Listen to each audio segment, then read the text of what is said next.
এই যে গাছটা দেখছেন, এটা হচ্ছে ফেরুলা এসাফেটিডা বা এসাফোয়েটিডা, যেভাবেই উচ্চারণ করুন না কেন।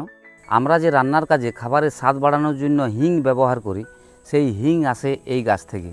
আপনি যদি গুগল করেন হিং গাছ, তাহলে আপনি সেখানে দু ধরনের গাছ দেখতে পাবেন। একটা হচ্ছে অনেকটা মৌরি গাছের মতো, যেটা ইরান, আফগানিস্তান, তুর্কমেনিস্তানের মরু অঞ্চলে ওই গাছটা বেশি জন্মায়, এবং ভারতের জলবায়ুতে আপনি দেখতে পাবেন এই গাছটা।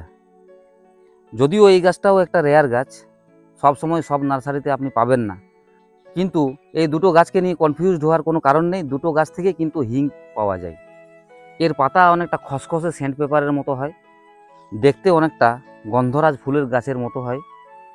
এর কাণ্ড, শাখা, পাতা সব কিছুই অনেকটা, এবং এমনকি ফুল, এর ফুলটাও অনেকটা গন্ধরাজ ফুলের সাথে মিল আছে। এর পাতা যদি আপনি হাতে নিয়ে চটকান তাহলে হিঙের গন্ধ পাবেন, এবং এর কাণ্ডতে যদি কোনো জায়গায় ক্ষত করেন, এভাবে যদি আঁচড় দিয়ে দেওয়া হয়, তাহলে সেখান থেকে একটা আঠা জাতীয় রেজিন বের হয়। এই রেজিনকে প্রক্রিয়াকরণ করার পর আমাদের খাদ্য উপযোগী হিংটা উৎপন্ন হয়।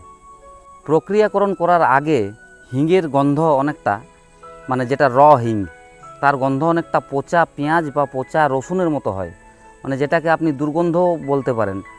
তো ইউরোপিয়ানরা আগে এর যে প্রাকৃতিক গুণাগুণ বা ঔষধি গুণাগুণ রয়েছে সেসব জানতো না, তাই তারা এটাকে ডেভিলস ডাং বা শয়তানের গোবর বলতো। গাছ সম্পর্কে এই ধরনের ইন্টারেস্টিং ভিডিওগুলো পেতে হলে অবশ্যই আমাকে ফলো করবেন। আমার ভিডিওগুলো অনেক বেশি করে দেখবেন, শেয়ার করবেন এবং লাইক করবেন। অনেক ধন্যবাদ।